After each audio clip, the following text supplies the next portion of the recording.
एक गांव में किशन नाम का एक किसान अपने परिवार के साथ रहता था।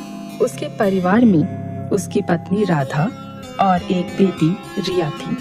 किशन के पास जमीन थी जिस पर वो आम की खेती करता था। पूरा साल मेहनत करने के बाद जब आम की फसल तैयार हो जाती है तो वह आमों को शहर ले जाकर बेच देता था, जिससे उसके पास अच्छे खासे पैसे आ जाते थे। उन्हीं पैसों से अपने घर का खर्च चलाता और अपने बाग के लिए बीज और खाद वगैरह भी खरीदता।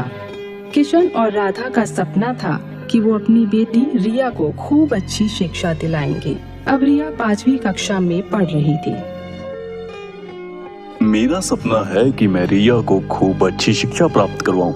वह जितना पढ़ना चाहेगी मैं उसे पढ़ाऊंगा। हाँ जी, आप बिल्कुल ठीक कह रहे हैं। हमारी एक ही तो बेटी है, हम इसे पढ़ा लिखा कर बहुत अच्छा और कामयाब इंसान बनाएंगे। इस तरह वह दोनों हमेशा रिया के भविष्य के बारे में सोचते रहते हैं। इस बार किशन के बागों में बहुत से आम लगने की उम्मीद थी। किशन इस बार की फसल को लेकर बहुत उत्साहित था। राधा, इस बार लगता है बहुत अच्छी मात्रा में आम की पैदावार होगी।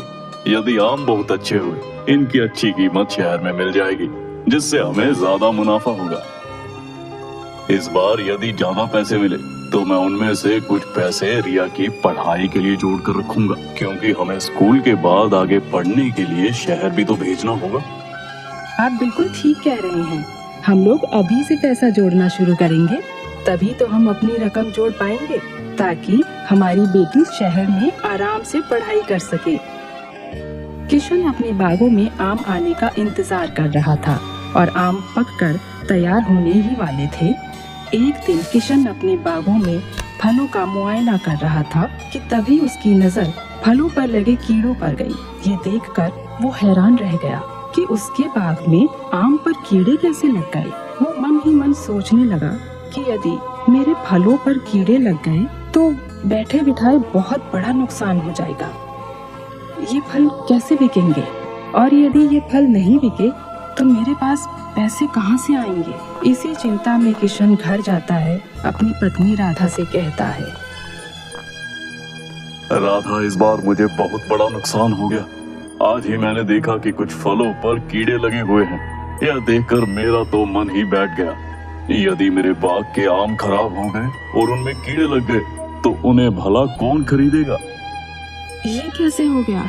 आज तक तो हमारे बाग में बहुत अच्छे फल लगते थे, इस बार उन पर कीड़े कैसे लग गए? आपने तो बहुत ध्यान रखा और उन पेड़ों पर कितनी मेहनत की थी।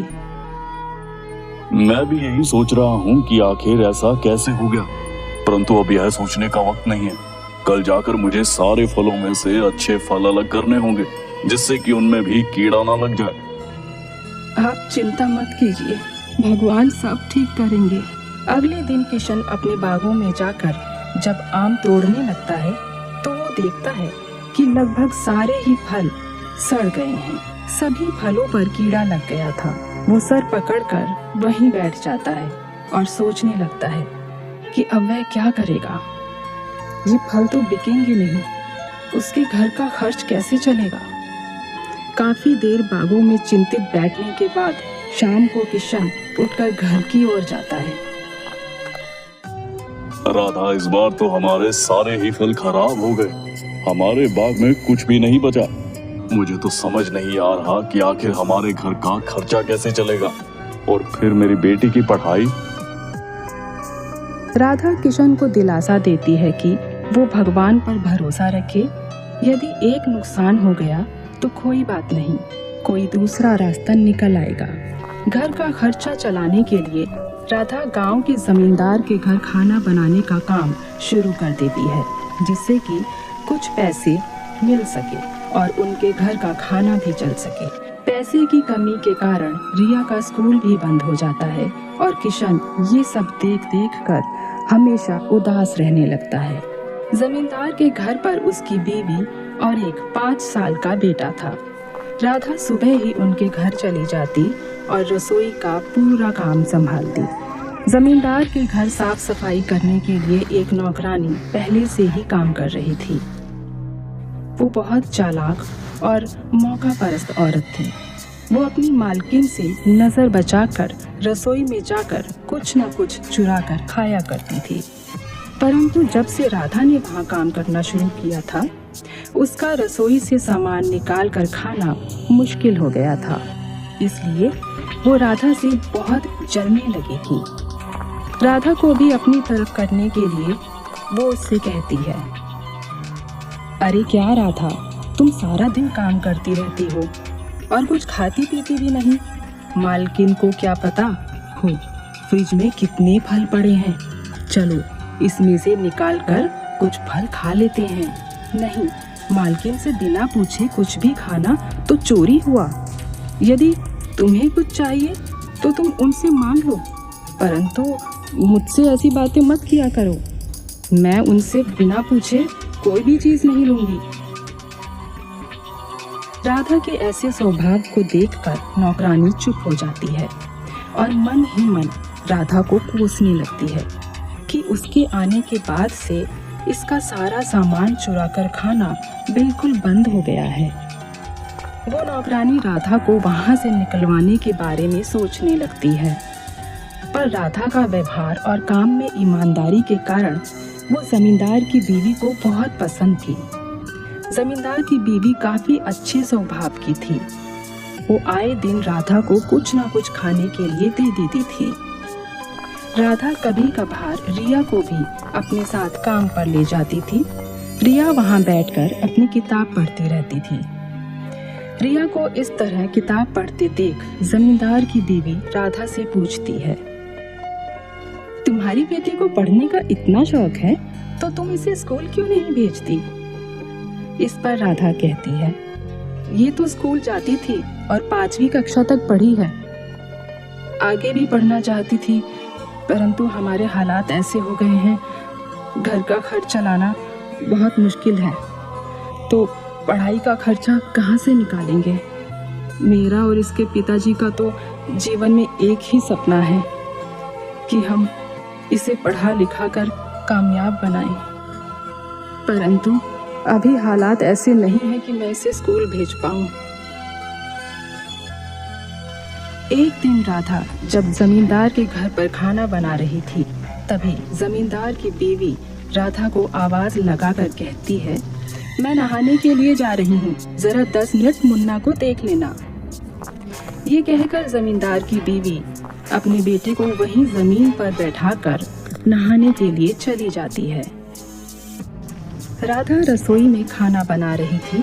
इस मौके का फायदा उठाते हुए वो दुष्ट नौकरानी मुन्ना को आंगन की तरफ बैठा देती है ताकि वो बाहर की तरफ चला जाए या तो घुटनों से चलता हुआ गिर जाए, जिससे कि मालकिन राधा पर गुस्सा हो और उसे नौकरी से निकाल दे।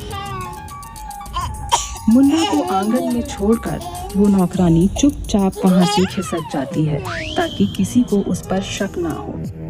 परंतु उसे नहीं पता था कि रिया उसी तरफ आंगन में बैठी किताब पढ़ रही है। रिया बाहर बैठकर किताब पढ़ रही थी, तभी उसने देखा कि सामने का गेट खुला हुआ है और जमींदार का बेटा सड़क की तरफ जा रहा है। रिया ने देखा कि वो अकेला बाहर की तरफ निकल गया है।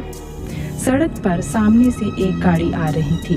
रिया ने बिना एक पल गवाए जल्दी से भागकर जमींदार के बेटे को गोद में उठा लिया। बच्चा घबराकर जोर जोर से रोने लगा। उसकी रोने की आवाज सुनकर उसकी माँ और राधा दौड़कर बाहर आई। अरे अरे क्या हुआ? मुन्ना इतना रो क्यों रहा है? मुन्ना अकेला गेट से बाहर सड़क की तरफ जा रहा था। ये तो अच्छा हुआ कि मैंने उसे देख लिया। सामने से एक बड़ी गाड़ी आ रही थी। मैंने भागकर इसे गोद में उठा लिया। यदि मैं एक पल की भी देरी कर देती तो अनर्थ हो जाता। जमींदार की बीवी घबराकर, क्या मुन्ना अकेला बाहर की तरफ जा रहा था? ये गेट किसने खुला छोड़ दिया?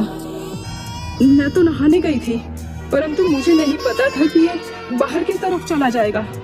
ये तो बहुत अच्छा हुआ कि तुम समय पर आ गई, वरना आज ना जाने क्या हो जाता।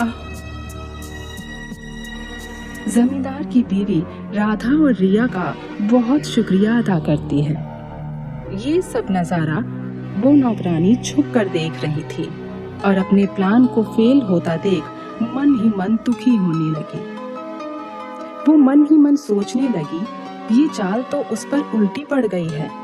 मालकिन ने उसे आंगन की सफाई करने को कहा था, वो तो पक्का यही सोचेंगी कि मैंने ही गेट खुला छोड़ दिया। मालकिन राधा से कहती है, आज रिया ने मेरे बेटे की जान बचाकर मुझ पर बहुत बड़ा एहसान किया है।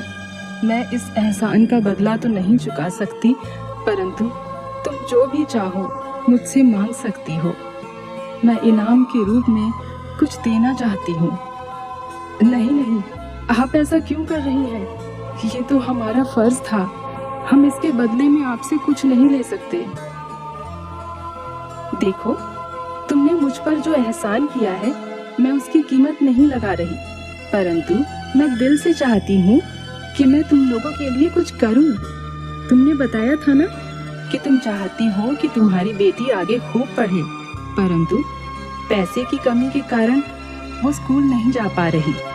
कल से ही तुम रिया को वापस स्कूल भेजना शुरू कर दो। इसकी पढ़ाई का सारा खर्चा आज से मैं दूंगी, और केवल स्कूल तक ही नहीं, इसे जितना भी पढ़ना होगा और जब तक भी पढ़ना होगा तब तक इसकी पढ़ाई का जितना भी खर्चा आएगा वो सब मैं उठाऊंगी। ये सुनकर राधा बहुत खुश हो जाती है और जमींदार की बीवी से कहती है, यदि आप इसकी पढ़ाई की जिम्मेदारी उठा लेती हैं तो ये हम सब पर बहुत बड़ा एहसान होगा। मैं आपका ये एहसान कभी नहीं भूलूंगी। एहसान कैसा? जो रिया ने मेरे बेटे की जान बचाकर किया है, उसके सामने तो ये कुछ भी नहीं। अब तुम चिंता छोड़ो और इसे स्कूल भेजने की तैयारी करो। उस दुष्ट नौकरानी का पासा तो उल्टा ही पड़ जाता है। वो राधा को नौकरी से निकलवाने की चाल चल रही थी, परंतु यहाँ तो सब उल्टा ही हो गया। अब तो राधा मालकिन की नजर में और भी अच्छी हो गई और उसकी नौकरी तो पक्की हो गई। दूसरी तरफ राधा और रिया खुशी खुशी घर वापस आते हैं और किशन को सारी बात बताते हैं। देखा, मैं ना कहा करती थी कि भगवान सब ठीक करेंगे, उन्होंने ही ये रास्ता खोला। अब हमें रिया की पढ़ाई की चिंता करने की कोई जरूरत नहीं है। केवल स्कूल ही नहीं, आगे तक की पढ़ाई का खर्चा भी जमींदार की बीवी उठाने को तैयार है। वो बहुत खुशी खुशी इसकी पढ़ाई की जिम्मेदारी लेने को तैयार हैं। सच कह रही हो, यह तो बहुत खुशी की बात है। हमारी चिंता अब खत्म हो गई। घर का खर्च तो हम किसी तरह चला ही लेंगे। बस मुझे अपनी बेटी की पढ़ाई की चिंता लगी हुई थी। भगवान ने हमारी मदद करके हमारी यह चिंता दूर कर दी। इसके बाद से रिया स्कूल जाना शुरू कर देती है और खूब मन लगाकर पढ़ती है। इंसान जब भी दूसरे इंसान की मदद करता है और बिना किसी लालच से करता है, तो भगवान बदले में उसकी मदद जरूर करते हैं। नेकी कभी खाली नहीं जाती। और यदि हम किसी का बुरा करने का विचार मन में रखते हैं तो खुद ही मुसीबत में फंस जाते हैं, जैसा कि इस चालाक नौकरानी के साथ हुआ।